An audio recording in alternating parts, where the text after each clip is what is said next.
Mata adalah panglima hati. Segala yang kita kerjakan, tanpa disadari menciptakan misteri yang ada dalam hati.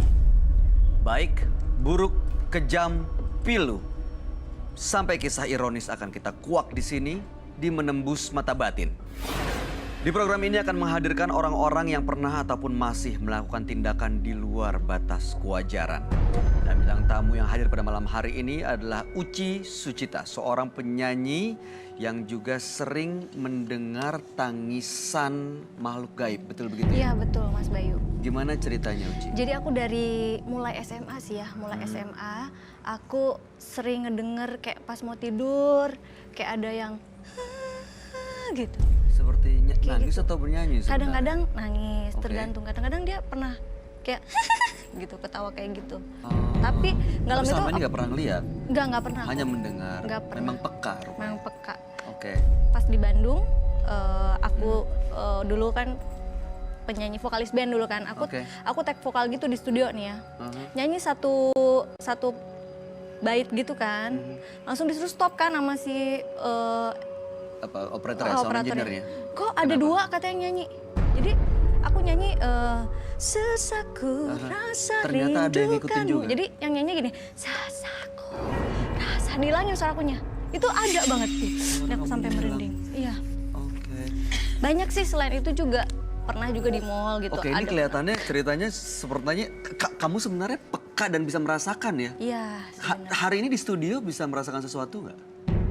Tadi sih aku jujur aja pas masuk ya, Aha. kayak kok merinding ya. Tapi aku udah nggak usah dipikirin, takutnya baper gitu ya.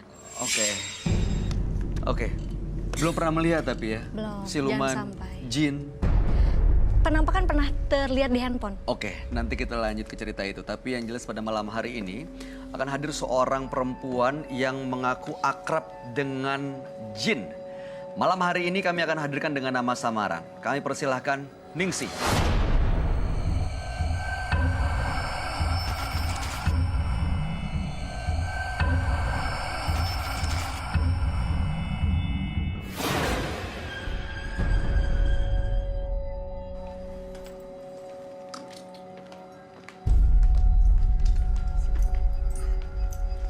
Silakan.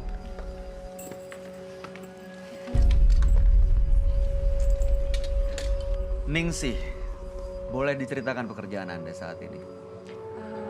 Saya ibu rumah tangga, tapi di luar itu saya jadi seorang peramal, ngebantuin teman-teman saya awalnya, dan dari situ saya mulai terjebak.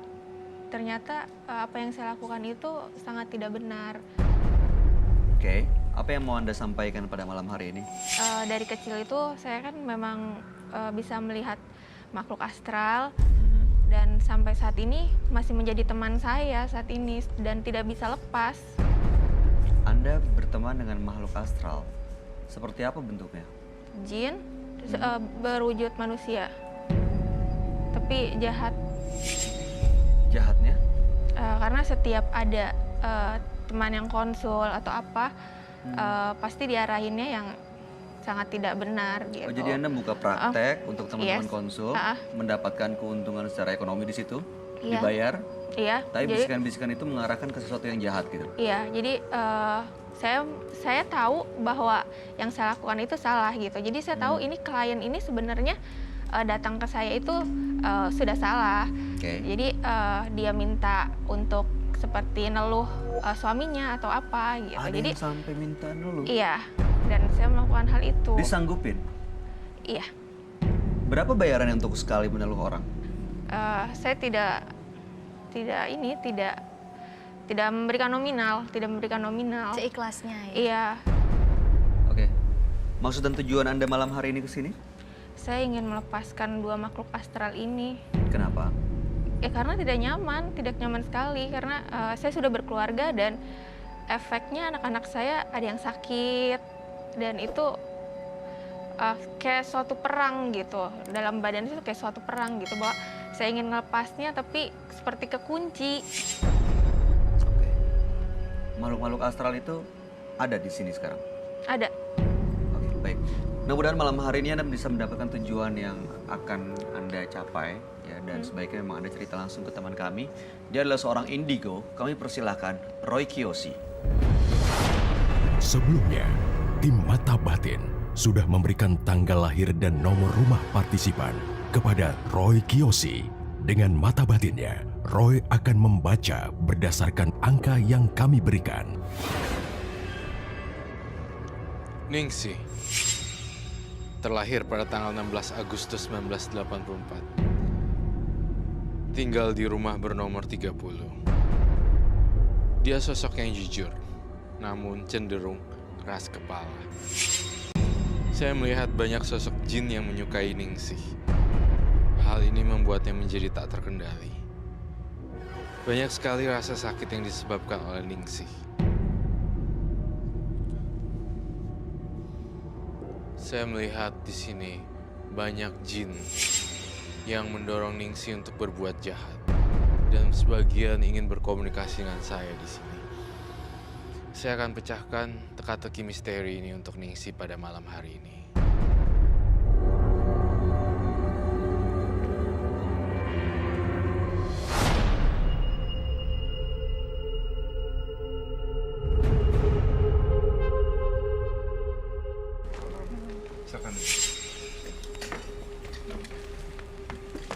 Baiklah, Ningsih terlahir pada tanggal 16 bulan 8 1984. Nomor rumah 30, betul? Betul. Oke, Ningsih adalah seorang paranormal, bisa mengirimkan teluh ke orang lain, biasa berkomunikasi dengan jin, menggunakan makhluk-makhluk astral ini untuk berbagai macam tujuan, dan belakangan sering merasa terganggu, bahkan anak-anak juga kena dampaknya, yaitu Iya. sakit. Iya. Betul ya? Lalu kemudian, kenapa Ningsih nggak nyaman ya di sini ya? Saya ngerasain ada aura yang tidak nyaman, membuat kamu tidak nyaman. Iya. Apa yang bikin kamu nggak nyaman, Mbak Ningsih? Badan saya tuh ngerasa nggak nyaman aja. Terus kalau tidur itu pasti kayak keganggu gitu, seperti harus kita harus melakukan aktivitas seperti biasanya gitu. Jadi hal-hal yang jahat gitu. Biasanya kejahatan apa sih, seperti ngapain yang bisa dilakukan? Ya itu merusak hubungan rumah tangga orang gitu. Jadi kalau ketika tidak ada klien gitu, jadi akunya tuh yang maju jadi gitu. kepanggil badannya nggak Iya. enak kalau nggak ngapa-ngapain, Iya, harus jadi, melakukan sesuatu. dan Akhirnya kalau nggak ada klien gimana? ya aku maju sendiri gitu. Ngapain? Kemana? Dan kirim ke siapa? Entahlah dari mana ada datang gitu, kayak sosok pria gitu. Jadi kayak pelakor gitu, akunya sendiri tuh jadi seperti itu. Jadi Anda manggil laki-laki lain untuk Buka- datang ketemu. Ini manusia beneran gitu? Oh iya, manusia beneran, tapi itu datang aja, maksudnya entah dari mana Begitu gitu. datang, apa yang terjadi dan apa yang Anda lakukan? Ya awalnya sih dari perkenalan ya, cuma jadi kayak seperti suatu tantangan aja gitu. Apa yang Anda Buat saya. lakukan begitu laki-laki ini datang ke rumah? Tidak sampai. Hanya datang, meninggalkan keluarga dan istri Iya, di rumah? iya. Oke. Setelah itu, apa yang Anda minta dan Anda harapkan dari laki-laki itu? Kalau sudah mereka berantakan ya itu kayak suatu kepuasan saja ya. Kepuasan? Tapi di dalam hati saya itu kayak seperti bukan saya gitu. Jadi saya seperti digerakin sama dua makhluk astral ini gitu. Mas Bayu, aku boleh nanya nggak? Silakan. Mbak Ningsih, Iya. pernah nggak sih, misalnya ada klien nih kan, Iya. minta tolong buat nyembuhin ya, bukan Iya. rusak ya, nyembuhin. Terus orangnya Mbak Ningsih sembuhin dong. Nah, karena Mbak Ningsih punya kayak tadi itu ya, gatel ya pengen Iya. ngapain, pernah nggak sih yang udah Mbak sembuhin itu Mbak kerjain lagi supaya dia kayak sakit lagi, nanti orangnya datang lagi untuk Mbak tolong sembuhin gitu, pernah nggak? Pernah, pernah. Jadi dia pernah tunangan terus sama tunangannya itu kebetulan memang pakai guna-guna juga. Terus saya bantu karena ada sesuatu yang beda gitu saya lihat, jadi saya panggil dia untuk ke saya gitu. Datang. Datang. Tunangannya tahu? Tidak tahu. Sampai saat ini. Tidak tahu. Dan mereka masih baik-baik aja. Iya. Oke. Oke. Saya menggambarkan sosok makhluk yang saya lihat di Baningsih. Jadi makhluk yang aneh sekali, semacam bentuk ular tapi bentuk tengkorak. Itu yang saya rasakan, ketidaknyamanan di dalam tubuhnya Baningsih.